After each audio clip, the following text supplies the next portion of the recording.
Hello दोस्तों, welcome to my channel.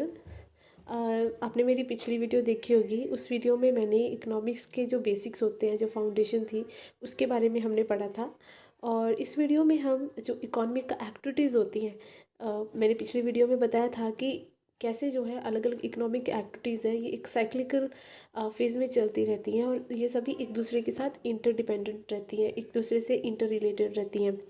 और वो एक बहुत बेसिक सी वीडियो थी, लेकिन इस वीडियो में मैंने कोशिश करी है कि मैं आपको एक्सप्लेन करूँ सबसे पहले कि what are the economic activities, क्या उसकी डेफिनेशन होती है, क्या उसके टाइप्स होते हैं, क्या कॉजेज़ होते हैं इकोनॉमिक एक्टिविटीज़ के, और इकोनॉमिक एक्टिविटीज़ में एक्चुअल में क्या क्या आता है इसमें एक इकोनॉमी के अंदर।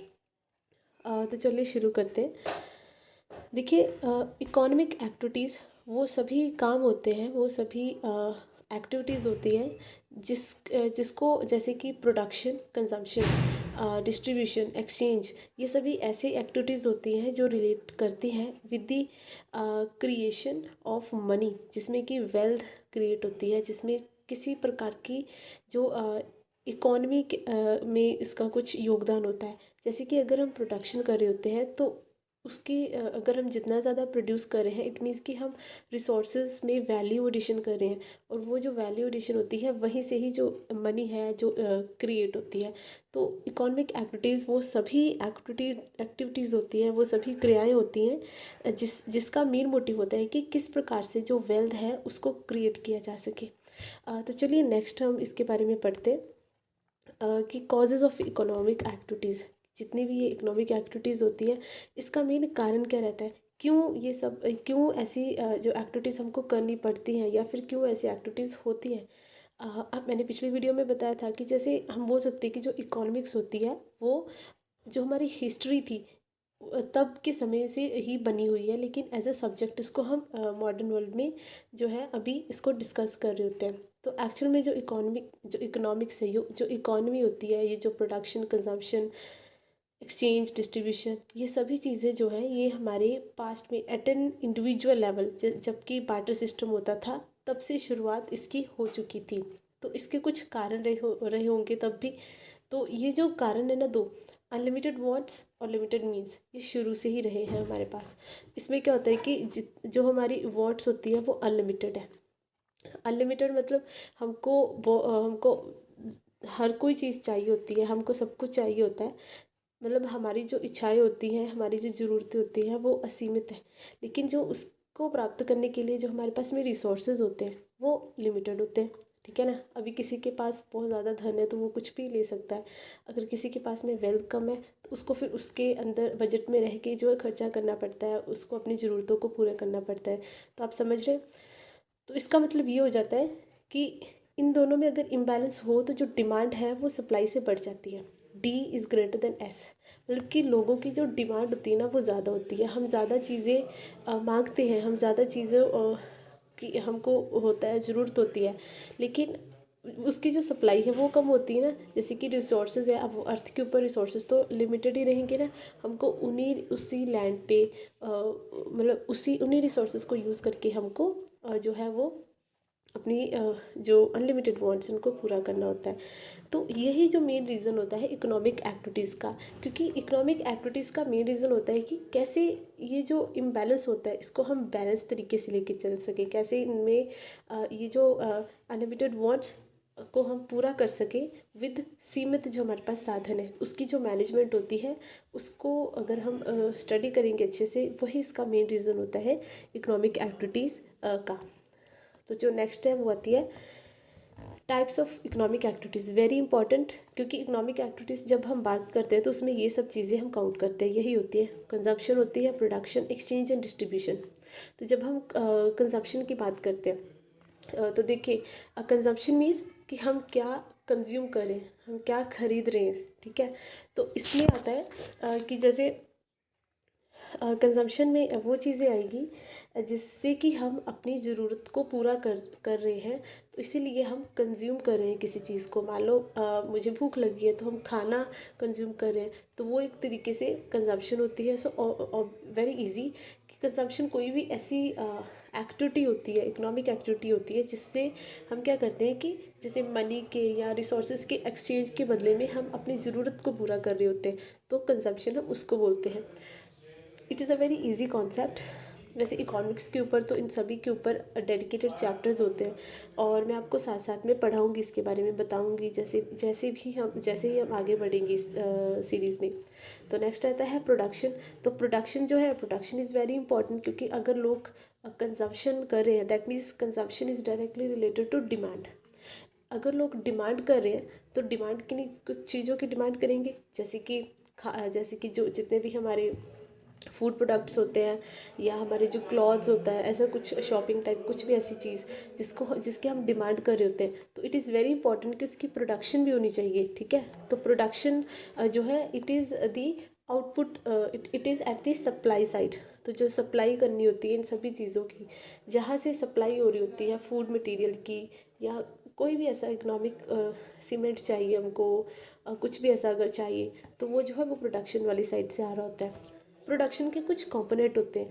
प्रोडक्शन जो है ये इसके जो कुछ फंक्शंस होते हैं, production is a function of land, labour, capital and entrepreneurship. ठीक है, देखो अगर मैंने कोई चीज़ प्रोड्यूस करनी होती है, तो उसके लिए सबसे पहले समझ लो कि प्रोडक्शन को आप रिलेट कर सकते हैं एक इंडस्ट्री के साथ। ठीक है, मान लो मैं एक इंडस्ट्रियलिस्ट हूँ, और मैं पेन्स की जो पेन होते हैं मैं उसकी प्रोडक्शन कर रही हूँ। ठीक है, तो उसके लिए मुझे क्या चाहिए, सबसे पहले तो लैंड चाहिए अपनी फैक्ट्री सेटअप करने के लिए।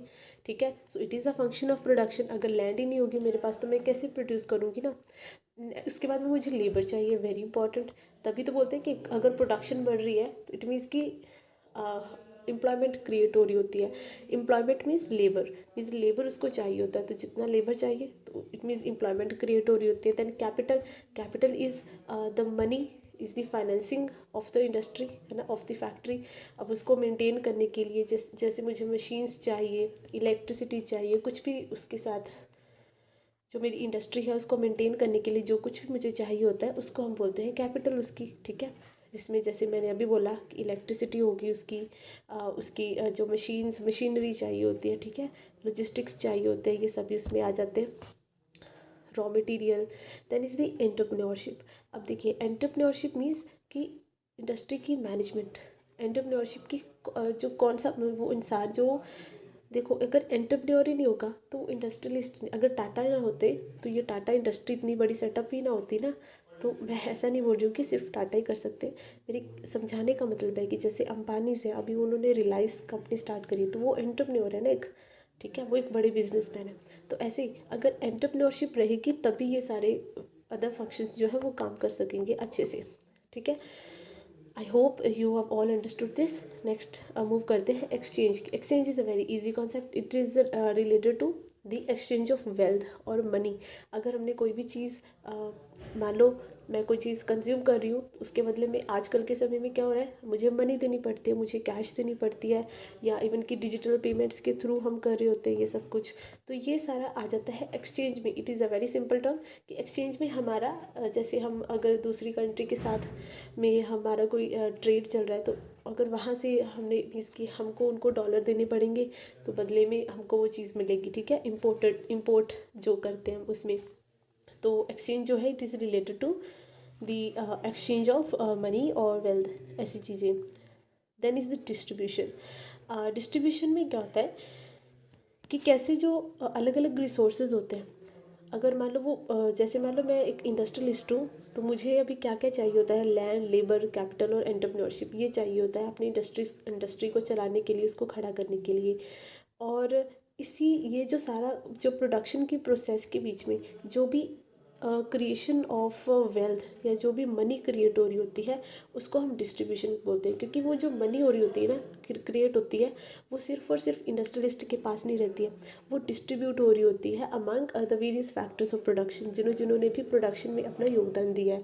जैसे कि अगर हम लैंड की बात करें तो लैंड में रेंट। ठीक है, अगर हम लैंड बोलते हैं तो इसमें आता है, लैंड के केस में रेंट आता है। ठीक है, देखो मैंने उसको उसको उसका ब्याज देना पड़ेगा ना, ब्याज देना पड़ेगा लैंड का, अगर उसने ली है किसी से, या फिर अगर उसने उससे ली भी है तो उसको ख़रीदना है तो तब भी उसने पैसे दिए होंगे।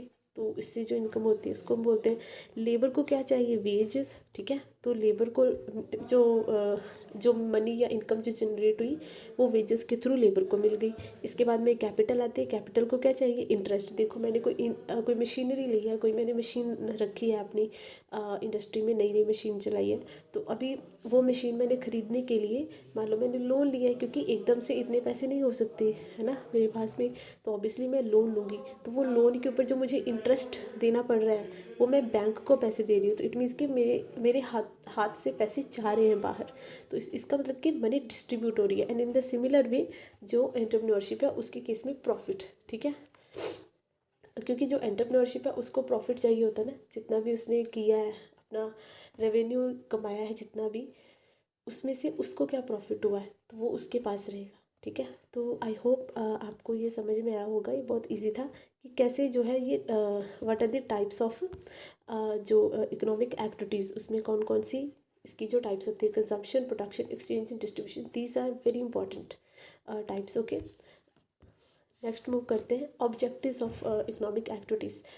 देखिए इकोनॉमिक एक्टिविटीज़ अगर हो रही है किसी इकॉनमी में अंदर तो उसके ऑब्जेक्टिव्स रहेंगे, उसके कुछ गोल्स होते हैं उसमें, कि जैसे high standard of living, main जैसे हमने पढ़ा है कि इसमें प्रोडक्शन होती है, डिस्ट्रीब्यूशन ऑफ वेल्थ होता है, एक्सचेंज ऑफ मनी हो रहा होता है, तो ये सभी जो रिलेट करते हैं एक इंडिविजुअल के स्टैंडर्ड ऑफ लिविंग के साथ। उसका अगर स्टैंडर्ड ऑफ लिविंग अच्छा है तो इट मीन्स कि अगर प्रोडक्शन अच्छी हो रही है, हर किसी को एम्प्लॉयमेंट मिल रही होती है, तो इट मीन्स कि वो डायरेक्टली इम्पैक्ट करेगा उस पर्सन की स्टैंडर्ड ऑफ लिविंग के ऊपर। उसके पास में अच्छी हेल्थ अपॉर्चुनिटीज़ होगी, उसके पास में जो एजुकेशन है वो अच्छी, वो अपने जो डिपेंडेंट्स हैं उनको एजुकेशन प्रोवाइड करवा सकते हैं।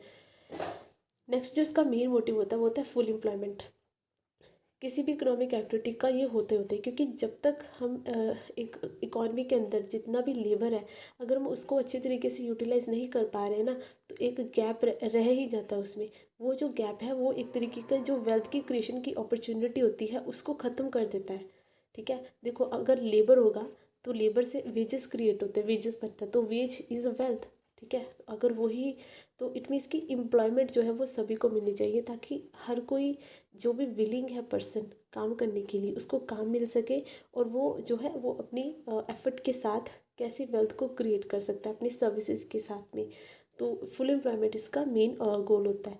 इसके बाद में इकोनॉमिक स्टेबिलिटी, जिसमें लिखा है कि इन्फ्लेशन, ठीक है, जैसे कि प्राइस लेवल को कैसे हम कंट्रोल में कर सकते हैं। अभी ये जो है ये अलग कॉन्सेप्ट, मतलब इसमें फिस्कल पॉलिसी और मॉनेटरी पॉलिसी जो है अपना रोल प्ले करते हैं, क्योंकि जो इकोनॉमिक्स थी हम उसको क्लासिकल और मॉडर्न दो तरीके से डिवाइड कर सकते हैं। जो क्लासिकल वो बोलते थे कि जैसे जो एक्सटर्नल फोर्सेस होती है उनको बीच में नहीं आना चाहिए, जैसे कि गवर्नमेंट हो गई या बैंक्स हो गई, ठीक है, इनको बीच में नहीं आना है। जो हाउस होल्ड जो फर्म्स हैं जिनके बीच में एक्चुअल में इकोनॉमिक एक्टिविटीज़ हो रही होती है, सिर्फ यही जो है अपने आप ही ये सिस्टम कंट्रोल कर लेती है, ऐसे वो प्राइस बढ़ने नहीं देती, डिमांड एंड सप्लाई। ये जो है इकोनॉमिक का बहुत इंपॉर्टेंट कॉन्सेप्ट है, इसको मैं नेक्स्ट वीडियो में आपको समझाऊंगी। तो अभी के लिए हम ये समझते हैं कि इसका मेन मोटिव होता है कि इकोनॉमिक स्टेबिलिटी को हम कैसे मेंटेन रखें, जिसमें कि इन्फ्लेशन जो है उसको हमने किसी भी चीज़ का प्राइस बहुत ज़्यादा बढ़ने नहीं देना है, ठीक है, उसको हमको कम रखना होता है। Economic equality, economic equality in the sense कि जैसे इकोनॉमिक जो एक्टिविटीज़ था उसका एक मेन टाइप थी, वो थी डिस्ट्रीब्यूशन की। तो डिस्ट्रीब्यूशन में यही होता है कि कैसे एक एंटरप्रेन्योर के पास में सारी की सारी मनी नहीं रहती है, ठीक है, वो उसको बांटता है कैसे, जैसे कि लेबर को वेजेस देगा, अगर उसने कोई कैपिटल ली है तो उसके थ्रू वो बैंक को उसका इंटरेस्ट देगा, और वही इंटरेस्ट जो है बैंक वो लोन की फॉर्म में पब्लिक के बीच में देती है। और इसी तरीके से जो हमारे पास लैंड है तो लैंड के ऊपर भी जो रेंट मिल रहा है वो भी पब्लिक के पास जा रहा होता है, जिससे जिससे उन्होंने ख़रीदा होता है। तो ये सभी जो है वो इकोनॉमिक इक्वालिटी को मेंटेन करने के लिए ज़रूरी होते हैं। तो ये इसके कुछ इकोनॉमिक एक्टिविटीज़ के कुछ ऑब्जेक्टिव्स हैं। I hope you understand this video very well. So thank you so much and subscribe to my channel for more videos. और अगर आपको कोई भी डाउट है इस वीडियो में, आपके मन में कोई क्वेश्चन है, कोई क्वेरी है, तो आप कमेंट सेक्शन में मुझे पूछ सकते हैं। Thank you so much for listening.